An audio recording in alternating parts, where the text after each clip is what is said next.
issues in the society. Today is not going to be an exception. We are traveling into the world of election matters. Yes, election, they say, is the biggest festival of any democratic society, and so we are going to be looking at the election 2027 in focus, and the special focus is on the electoral reform, the recent Electoral Act 2026 that was passed from the National Assembly to the presidency, which of course the president has accented to. We're going to be looking at some of the clauses in the Electoral Act and how these, can actually increase the trust of the public or dampen the trust of the public. Don't forget that at some point the Electoral Act was a source of controversy, as a matter of fact, particularly that section that talks about transmission of results.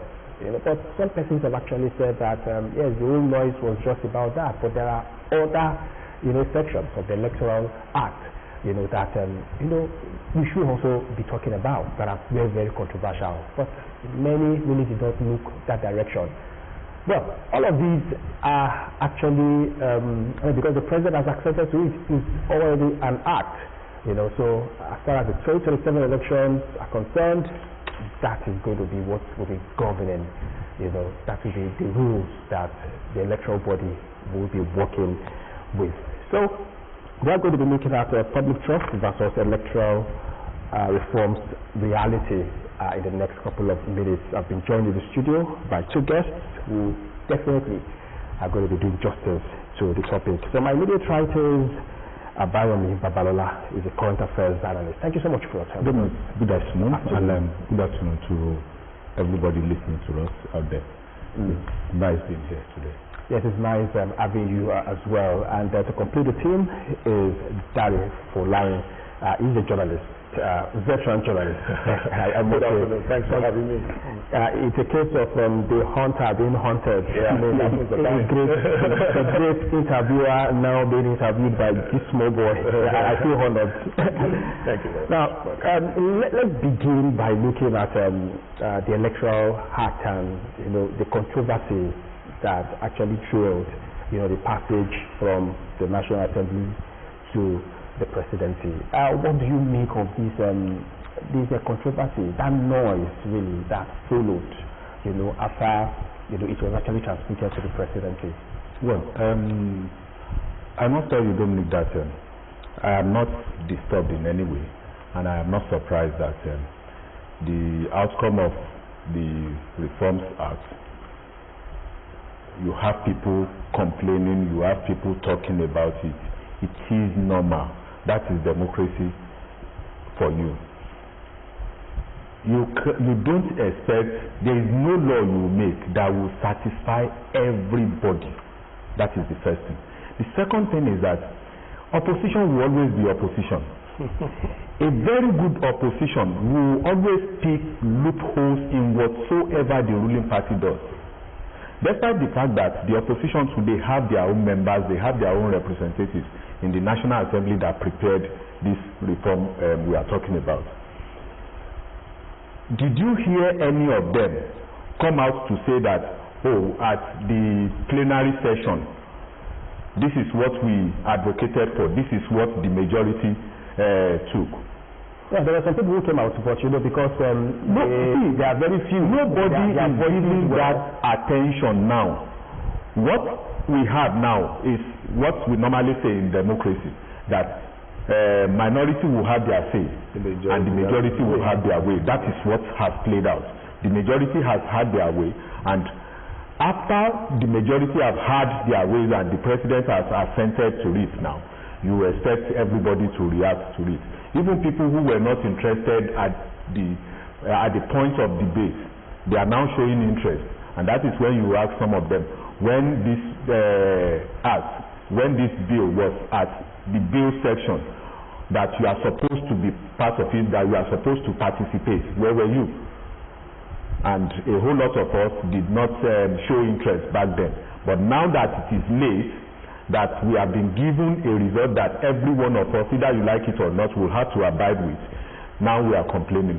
It's not new. When the late President Buhari signed the then Electoral Reform Bill into Act 2, these are the type of reactions that trailed it. So I am not surprised I'm getting this, or people are talking about it. But then, my challenge is this. What do we make out of this one that we have? Yes, it might not be the very best for us at this moment, but the little aspect of it that is good for us, how are we going to make the best use of it and get the best out of it? That is my challenge for now, because it's too late for us to say we should go back and look at that act. We have to work with what we have now, and hopefully by the time we have another opportunity to look at the act again, the things that we are complaining now will now have to be introduced, and then we'll have it inculcated. But as it is now, how do we make the best use of what we have? Okay. I'm interested in yes, you have what is happening. Okay. You know, even after the president has assented to the deal, you can see that the House of Reps, they've come up with another, suggestion that criminalizing dual membership of political parties. That's all now. Further tweaking the act, even after the president. This just speaks to the need for us. It's a process. The need for us to get it right. You see, since 1999 that we started this. So it means, yes, before you continue, it means you are taking a different view from his. I mean, why it's still the same thing. Why he is saying that it's normal, it's nothing. I mean, the noise should not have. No, the noise will always be there. If you have no noise, it will not be democracy. Democracy is synonymous with noise. So it's been tweaked. Even after the president has attended to it, the House of Reps just a few days back said they are criminalizing dual membership of political parties, that you cannot belong to two political parties. So that's trying to work out to get the right system for us. Since 1999, like I said, we've been practicing this democracy, and you can see that the graph has been going up. It's been improving. Let's speak about the voters card, voters registration, the BVAS, and everything. You can see that they are tweaking it and they are getting it right. Some of the teaching problems that we had in 1999, like snatching of ballot boxes, all those ones, fighting, and even internal democracy in political parties, it has improved. It has improved. With the last one that they said, you can see that the process is improving. We are tweaking it. We are getting better. With 25, 26 years into democracy, I was born in 1960s when the military were there. So what we witnessed in 1979, again, they truncated it. So I'm glad that for 25, 26 years, we've had democracy. And you can see that the thing is percolating down. Then the Gen Z, who were born during this political era, you can see that they know how to fight for their rights. They know how to speak up. So that's a cultural thing. The democratic culture is percolating down. So that gives me joy. So what we are now having is that the seventh cycle that we are going to go into come 2027 is going to be better than all the cycles that we've witnessed. You can see what is happening. Yes, but my plea to our politicians is that. But what do you make of the speed? I mean, because you just said something now, and it is the fact that the National Assembly is coming up with an adjustment, right, when the president had already signed. I mean, because if the president has taken the time, it's not captain. So now, some persons, because you talked about process earlier. Right.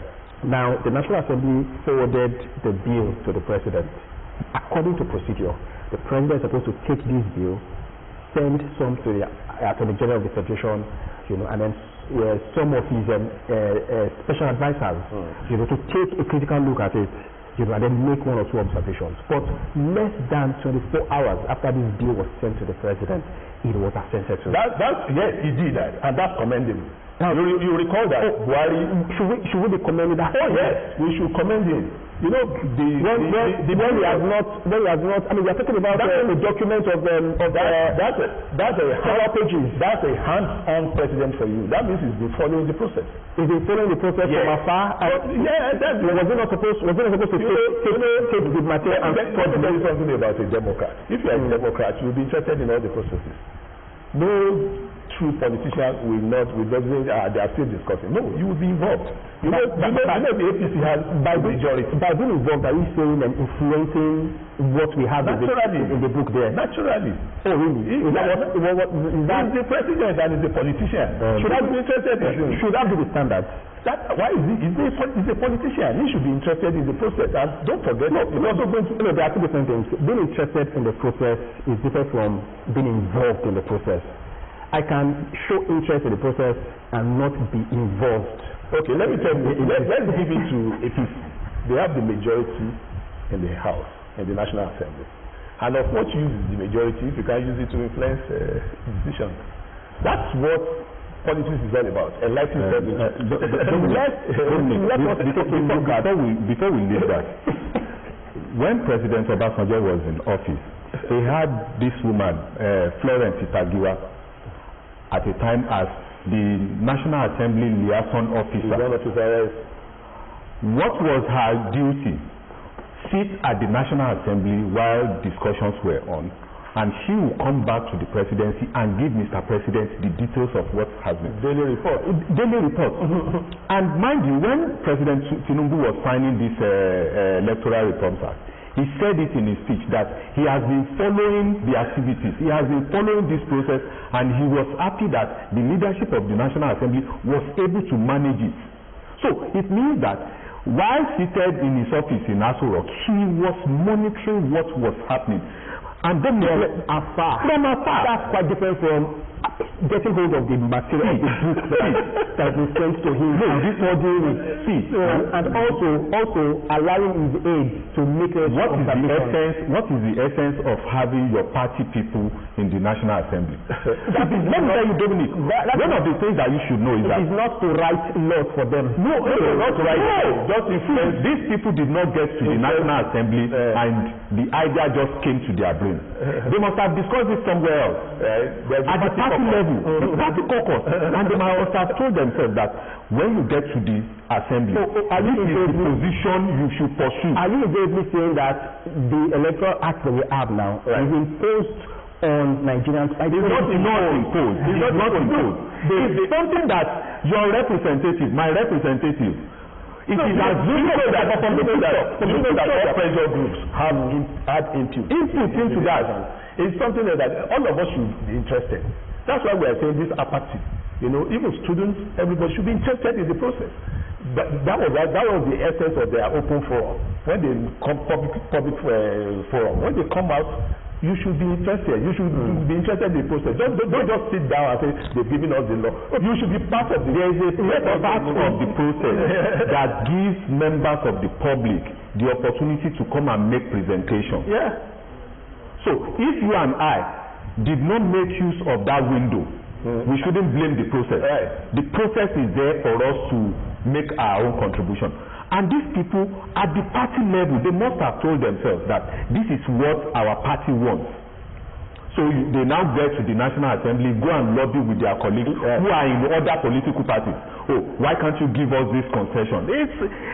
It's not something that one person will just wake up and bring. It's something that a whole lot of them must have discussed. And that is why when they get to the point of let us vote, some of them will have the confidence that already we have won, because already we have ideas. We have been able to sell our ideas to some people in the opposition. They are bought into our idea, and by the time we get to the election stage, they are most likely going to vote for what we have both agreed on. Okay, Dominic, I want us to look at the bone of contention. Real time. I was actually going there. Let's look at the bone of contention. Real time. We all know the glitches that can happen. We all know the situations around the country. And they're not saying that if in case there is a problem with it, then let's use from ECA. Okay? That's normal, because if you say you are going to depend wholly on technology and it fails, what will happen? There should be a fallback position. You won't put all your 2023 election, we did not record glitch. What we recorded was a human interference. Oh, do you have facts to that effect? No, INEC itself came out to say that. No, INEC itself came out to say that they had threats to the server, and so they had to actually off the server. If they had not off the server, probably would have witnessed that glitch. Probably would not have. And then INEC was not able to provide evidence. I mean, scientists or those engineers, they actually at some point demanding that INEC should show evidence of those attempted acts, really, that they claimed happened in the course of the election. In the real world, we have not really seen that happen. Dominic, in real world, we see these attacks, these cyber attacks come up every now and then. Right. Go and ask banks the number of times they have attempted attack on their servers. We are talking about banks. Now, this is a national issue, which so many people have shown us that they are interested. There was a video that even went viral that some group of people were saying that, even if it's going to be internet, we are ready to get into it and disrupt things. They said it. There was this video going that went viral back then. But what the National Assembly have done now is that we are not saying we are not going to make use of this.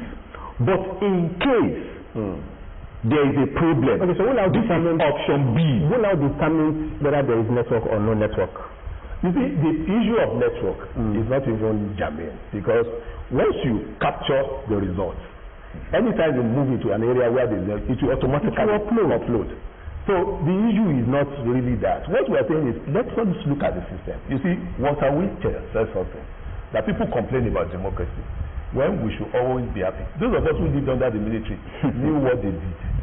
So we have a democracy. We have a process that you can speak to. We have a process that you can engage. It wasn't like this. Okay? You can see the level of engagement, the level of awareness. So this is good. And once the democratic culture seeps in, once all of us get into it, we'll get it right. Now politicians are looking for the next election. But it will come to a time when politicians will be looking for national development, working towards national development rather than winning the next election. Now they are fixated about winning elections, but it will after some time that will die. When we have statesmen who will be interested in building the country, in developing the country, in providing for the future of the young ones. So it's a process. We are too much in a hurry, that we want to get it right. Yeah, it took how many years for America to get to this? Despite that, you saw what happened during the last election.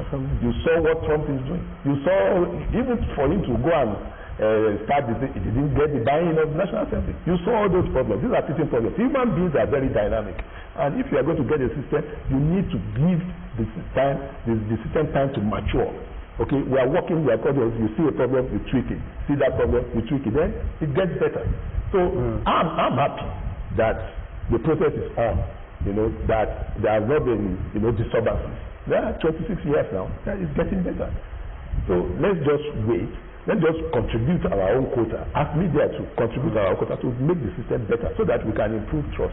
The area of apathy, where people just sit down and don't go to vote, they're hurting themselves. If you don't go to vote, it's a decision, it's a choice that you have, like Babalola will always say. If you not going out to vote, it's a choice already. You make your choice. So people should contribute. Go there and complain when the results come. Go and go there and see what is happening. Go there and see. Once the beavers now captures with the beavers, that you know the number of voters that voted at that polling booth. Nobody can bring Ibolo or fictitious numbers and say that in this polling booth they had that cannot happen again. We've got past that. Are you saying that? Immediately after the election and everything is recorded, they will snap. Yeah, that's the process. But that's the envisaged process. Because you never can tell. We might get to the polling booth and something else will happen. But what has been arranged is that immediately after the exercise has been completed, all party agents will sign, will append their signature. And as a party agent, if you see something that you are not satisfied with, you will complain and you will not sign. That you not signing will be basis for your party to lodge a complaint because you saw something that was wrong and that was why you did not sign. But once you have signed and it has been uploaded, it becomes a binding document on everybody. So let's give this process.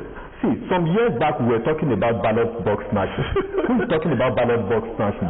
Because there is an advancement in technology. Technology was introduced, yes, and we allowed it to work, and that technology actually, to a large extent, eliminated ballot box snatching. You said, we allowed that technology to work. Yes, we allowed it to work because we gave that technology a chance. Yes. That is what we are saying. Let's give this process too a chance. When IREV was introduced, when BVAS was introduced, that's what the common man is saying on the road, that give the government should, the National Assembly should give the process. Even when BVAS was introduced, e-transmission, a chance. And let's see. When BVAS was introduced, INEC did not put all their eggs in one basket. They said, BVAS, we make use of BVAS. But there are some areas where BVAS did not work. What did they do? Where the machine, a particular machine will not work. They made arrangements for manual registration. That is what we are saying. That in case, this is our option A. But today, we have gone past that level of manual registration. Almost everybody gets registered or captured by the BVAS. Yes. That's advancement in technology. Okay. And that technology can also be deployed in such a way that, there will be no glitch. Okay, what exactly is your worry? What are you worried about? What exactly is your worry? The worry here is the fact that a lot of people have lost confidence in the process. Now, because of what happens between the polling unit and the collation center, a lot of things like what? Like manipulation of results. Okay. And this e-transmission, many persons have said it will go a long way to remove any interference. It's still e-transmission because once the election result is captured, you will get. No, if there is no method, they cannot capture. No, it's a camera. You capture. But the upload is when you get okay, so what if when you get to where there is internet, what if the human induced what has been happening is the alteration. What if the human induced glitch also happened and those things get to drop? No, but you have the physical ECH form. You have that physical ECH form. At the last election, all the voters, their number at the last election captured on at the last election, right? Are you aware that some election results didn't drop on the INEC server not until after the 4th day or 5th day? Yeah, it happened. In those areas, what did INEC do? They made use of the hard copy, the manual. This manual that we say that a lot of things can happen to it. Now, that is what we are talking about. Now, what we are saying is taking care as an agent. Some persons say it has not. You know why? Because that human-induced glitch can also happen that probably in the next 4 or 5 days, those things will not drop. And of course, INEC cannot wait for those things to drop. We won't because of this law. Because we have the law. Yes, because of this law. And that's the manual that you take to the collation center. It means we are back to take it to the collation center. It means we are back to square one. Okay. I don't want it to sound as if the hunter being hunted. Right. I would have asked you what alternative do we have? Because what INEC is saying, or what the National Assembly, majority of them anyway, is saying is that if we have used option A and along the line we encountered some problem, maybe network problem, you had the opportunity of bringing the manual, right, option B, which is option B, and that option B is what you are negating now. Right. Now, as an agent, as a party agent, if I have signed that this is the result, and right there and then somebody has captured it. Do you know that many of the agents too, they do their own capturing with their phones too? Right. So if at the end of the day, at the collation center, you now notice, because all these things get displayed for us. Yeah, at the collation center. It gets displayed. Now, if I now look at what is being displayed at the collation center compared to what I have on my phone, what I signed and captured on my phone, I have every right to lodge that complaint with my party, and they will take it up from there. Don't you see? If I did not sign a document, there must have been a reason for me, the party agent, yes, not signing. And they will ask you for that reason. And it's let me tell you the reason why you don't put your eggs in one basket. Even if you look at human beings, God give us two eyes.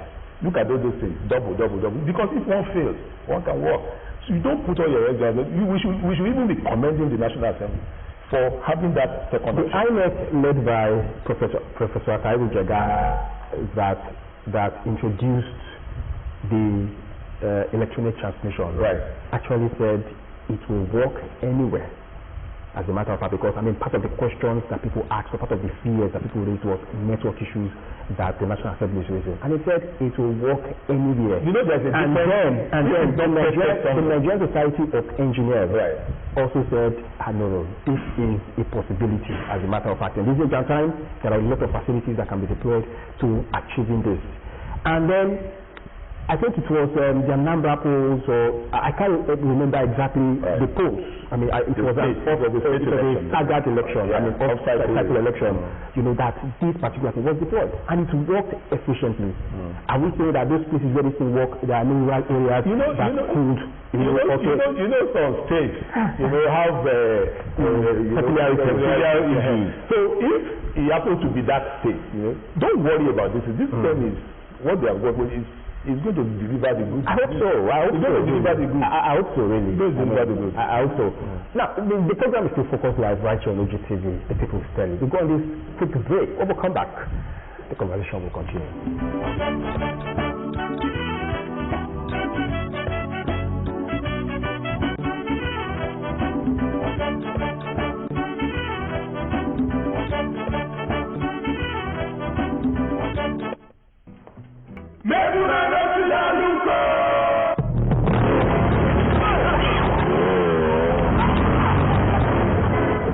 Wow, please, you guys need to come and see this thing.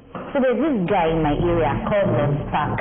You don't see him during the day, but at night, he's very active. I went to the police, man, I was scared though.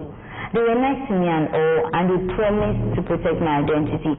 3 days later, the police showed up at Lost Park's door. When the guy sat down and see him calm down, the police wasted no time. They went straight to where the guns were hidden. They did the investigation well. They were arrested and charged to court the next day for theft, illegal possession of firearms, and resisting arrest.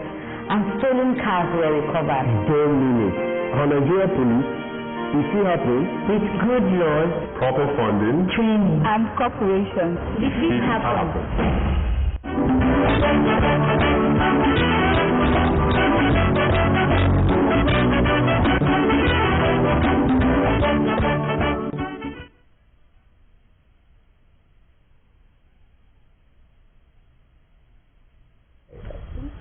Glad to have you join us again, even off camera. The conversation, continues really, and that's what really happens when we are discussing a very, very important and interesting topic, like the one we have on today.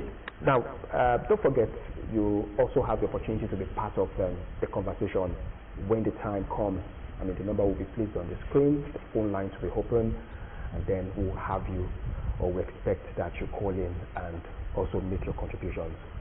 Now, let us also take a look at other sections of this Electoral Act, important sections too, really. And then it is the funding, really, for campaign finance, really.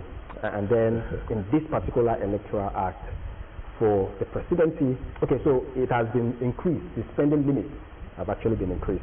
For Senate, from 100 million naira to 500 million naira. For governorship, it is 1 billion naira to 3 billion naira. And then for presidential, it is 5 billion naira to 10 billion naira. Well, let me quickly say that what you have there is just a figure. What they do, in actuality, they spend more than that. But who is monitoring the election spend? The watchers that you need to prosecute this election, you spend quadruple of what they are putting there. But who is monitoring them? Because the process is so expensive. That's what we are saying about this process, and that's why I, for one, prefer the parliamentary system of government, which is, which you don't have to spend as much. But this kind of democracy is, you need to spend a lot. Even to the councillor, you need to spend close to what they are giving to the senator there. The whole process is being monetized. For you to go around, how much petrol is now. For you to go around the world, if you want to campaign, go around the world, go around the local government, go around the state, you run up the bill. So what we are saying is that what they put there is like a joke. Many people will just be smiling that when they spend way far more, but we need the law to guide them so that the process will not be. Like I said, it's a stage we are in our democracy. We will get to a stage where people will not be interested in just winning. People will be interested as statesmen in developing the country, developing the state. And I'm waiting for that time. We'll get to that aspect of the conversation. But let us take a look at it. He's talking about how over-monetized, the process, has been, as a matter of fact, even saying this is even not a true reflection of, what happens on the field, as a matter of fact. What effect, really, do you think, having too much money, spent on campaigns, what effect do you think this will have on the democratic process? Well, before I answer your question, let me say this, that I have made up my mind that I don't want to waste my time or my resources on things that I know I cannot change. I don't have control over. This issue we are talking about, this particular topic, that how much you are supposed to spend on this. This is a country where we have the legislation, numerous. But when it comes to implementation, that is where we have the challenge. And who is to implement? It is you and I, Nigerians. For goodness sake, I just want to use this as an example. NNPC, we've been having audited reports of NNPC for many, many years. And a lot of times, not only NNPC, many of our big-time parastatals, a lot of times, the auditor will give a clean bill of health for some years. Let another administration come in, and they will now tell you that year that the auditors have given a clean bill of health, like 200 trillion is missing. Naira is missing. Now, who are these auditors? Nigerians. And we are talking about the big-time companies, the big professionals in this country. So, if these people are bent on sabotaging the good faith Nigerians have in them, it's going to be very tough for us to sit here and say that, the 100 billion has been approved and we expect them to stay by that 100 billion. EFCC will visit those who are not in line with a particular individual, and that individual will be wish hunted. But if you are in the good books of the man that calls the shots, EFCC might not visit you at all. Even if they have cause that somebody petitioned and they have to visit you, your own case will be. We have a former governor whose 80 billion naira case has been pushed aside. So for me, it's like beating a dead horse. We are not likely going to get results from them. But your question, what will be the effect of this on Nigerians, especially on our psyche? Like Mr. President just pronounced yesterday or there about that he has released rice for Nigerians for Ramadan and Lent. How many bags of rice have you gotten? If you get to where they are sharing the rice, it is for politics purpose. But Mr. President did not say, go and share this rice for politicians. So if you don't affiliate yourself to a particular political party, you are not going to get from it. So the idea has been there for us that. But will the right even be able to go around every Nigerian? Well, the man that says right you go for all Nigerians, probably he knows what he has released. I mean, and then probably it could be a political statement. They know what they are doing. So this is part of the things that make Nigerians not to believe these politicians again. Because, for instance, somebody told us that a 10-trailer load of rice has been released for each senatorial district. 10-trailer load of rice. How many people will that get to? Now, ask the people in that senatorial district. How many of them got? No, not how many of them got. How many trailers did you even see? Not to say you are getting. So, all these things makes Nigerians to feel that they know what they know themselves. We are not interested. The apathy that Nigerians are showing towards this exercise, towards all this process, is not because Nigerians want to show apathy. It is because we have given a whole lot to these people and they are giving us very little in return, and people are so disappointed, and we are not seeing any light coming from the end of the tunnel. In fact, some Nigerians have the opportunity of going round to go and see where the tunnel ends, and they did not see any sign of light, not to talk of going through the tunnel. So it's all these things we are talking about. It's our politicians that feel that let's just give them this, and there's something we call tokenism. Let's just give them this little. They'll sing, they'll talk about us, but the larger picture, what are Nigerians getting from them? Nothing to write home about, and people are disappointed. Well, I want us to be optimistic. I don't want us to be pessimistic. I want to say the system, like I said, is evolving. So, saying that you will not participate or saying that you will be apathetic is not the solution. It's not the way out. You should come out, show interest, in what is happening around you. Show interest in who wants to represent you. Show interest. For that man, just as he said, that has gone to the back of the tunnel to see whether there is light there, and he did not say like it should be hard. It should be hard for that man to. It should not be discouraged. He should show interest. He should believe in the process. He should participate. One thing that we have is that right now there are no ideological parties, so to speak. None. Right now. So, like minds need to come together. We can come together, form an organization, then, get registered, and then take it from there.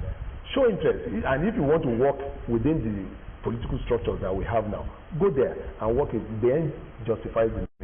Many people they've done that. You see, so-called Democrats, joined PDP when PDP in its heydays, when PDP was ruling, they joined PDP because they knew that's how to get access to power. They joined PDP, and you can see what is happening now. The mass exodus into APC now is also because they want access to power. That's why they are all flocking to APC, because that's how you can get access to power. So it's a process. Like I said, we are tweaking it. So if you want to participate in the process, you must go there and join one political party.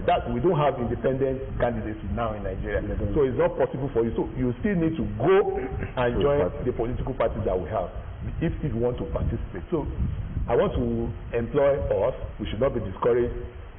Like they say on the street, it is what it is. So you look for one of the political parties, join, and then contribute. Do your own part.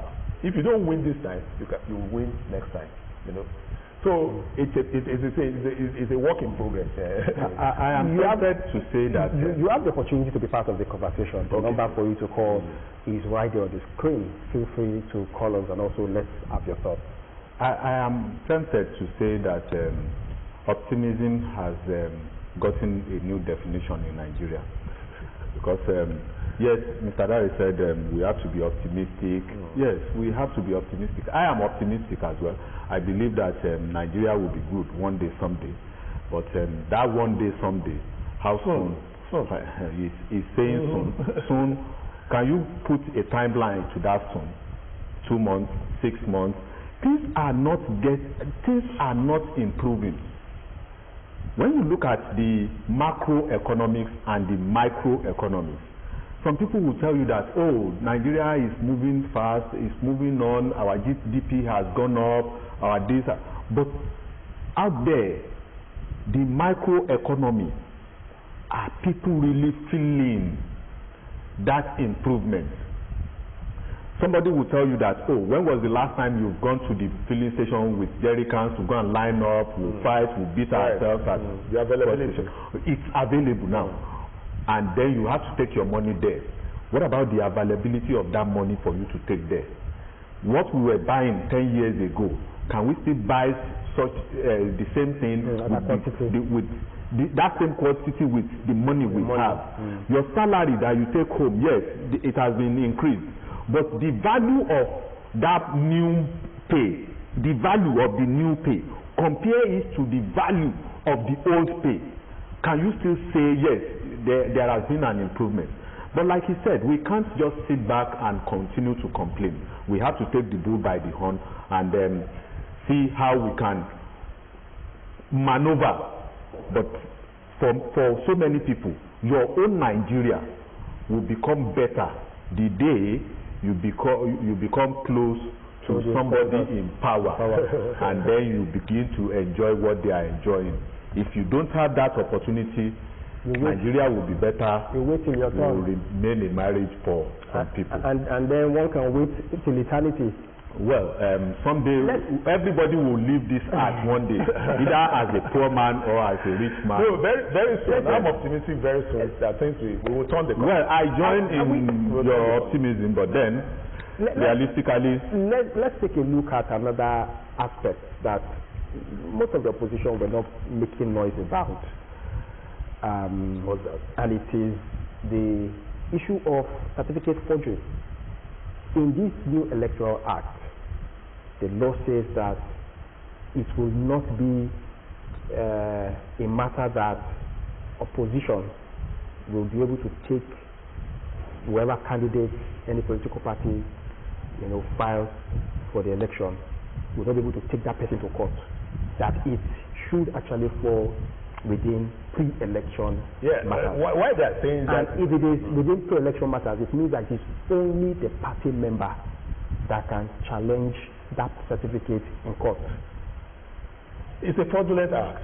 Once you forge your certificate, you have become a criminal, and there are laws guiding that. But why they are putting that is that you know when you have an after election and you are coming up with a pre-election matter, it sort of distracts, because we've had people who were elected or people who were on the ballot, then a whole new set of people, I'm speaking about Plateau or somewhere, got the nomination. They were the ones that were there.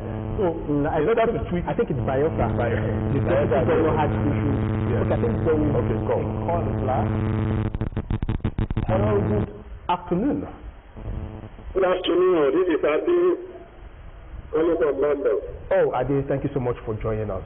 Quickly, let's have your thoughts. You're welcome. Can I contribute? Yes, the floor is yours. All right. Yes. My solution about electoral reform. We have not done enough.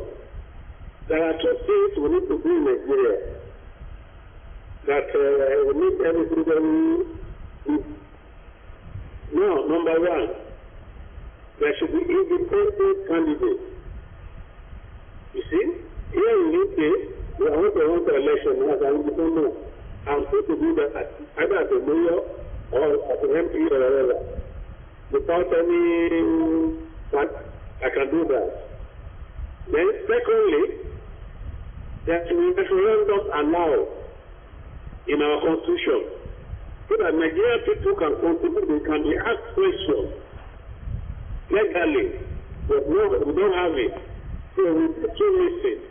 We're just playing, I don't know, we're just playing around it. I don't think I didn't get the second leg. I didn't get the second leg of the suggestion. Did you get it? Should be referendum. Okay, the second leg is the referendum, to all the people, the public. Is this what you want? Like we do there? It's not in our constitution.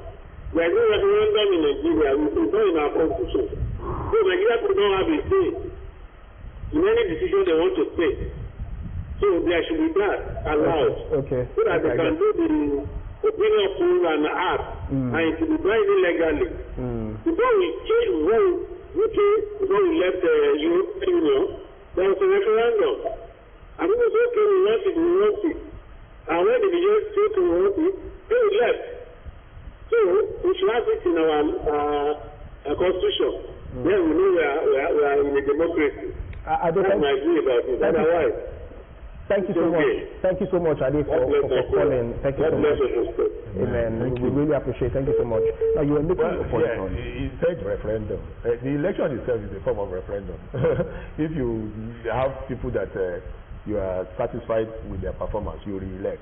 If you have people that you are not satisfied, I think he's talking about on certain decisions. Where you have your electoral, you have your elected representatives, and that's why they are doing it on your behalf. They are doing it on your behalf. Because we are not. The constituency office. You know, that's why I'm saying citizens, their party. We should change. If your representative is actually in the minority, it means you are the sideline. What it is, you may be in the minority, but you still have your voice heard. Let your voice be heard. Even the referendum that Ade made mention of, we have something that looks like it in our constitution, and that is when you are to recall a legislator, where a certain number of members of the constituents will have to sign the petition. See, this is a country where we are good in manipulating everything and anything and circumvent. Let the referendum idea be inculcated into our constitution. They will find a way around it. But what I'm saying is this: the one we have at the moment, whatsoever policy we have on ground at the moment, how best have we been able to make use of it? Now, the first question he was asking that we should have independent candidates. The last electoral reforms that late President Muhammadu Buhari signed had provision for independent candidates. But the Herculean task and the hurdles you have to cross as an independent candidate, nobody will be able to meet it. So our politicians that wrote this constitution, that put this constitution in place, they know what they are doing. And as long as you continue to tell a hungry man to go into the store and bring out the quantity of food he wants to cook, he will always cook excess, because you are not the one that is controlling it. They will always make laws that will suit them. Nigerians have been calling for unicameral legislation for many years. Did you hear our National Assembly members talk about it? Nigerians have been complaining about their remuneration. Did you hear our National Assembly members talk about it? Because it is something that will come against them, and I don't expect somebody to hold a hoe and you expect that person to plow against himself. So it's plausible, but can we do it? I think, yes, we've got to go. We are getting signs that we've got to go. Okay, we missed another call here, but of course, okay. Well, that's the size of the program, Focus Live for this week, discussing Nigeria's electoral reforms and the reality of public trust. I'm sure we have been able to get one or two assurances from my guests here. You know, the bottom line is, let's come out and be part of the process. I mean, we shouldn't fold our hands. You know, when you don't come out, you have made a decision, and that decision is against you. So why not come out and you know, make your voice or your vote count? I must thank you sincerely, gentlemen, for your time with us this afternoon to look at this all-important issue. Of course, I've been speaking with Dari Folari, a veteran journalist. Thank you so much for your time with us. And of course, Bayomi Babalola, current affairs analyst. Thank you so much for your time. We also thank you for watching the program, Focus Live, for this week. Next week, we are going to be back again with another edition. Enjoy the rest of your week.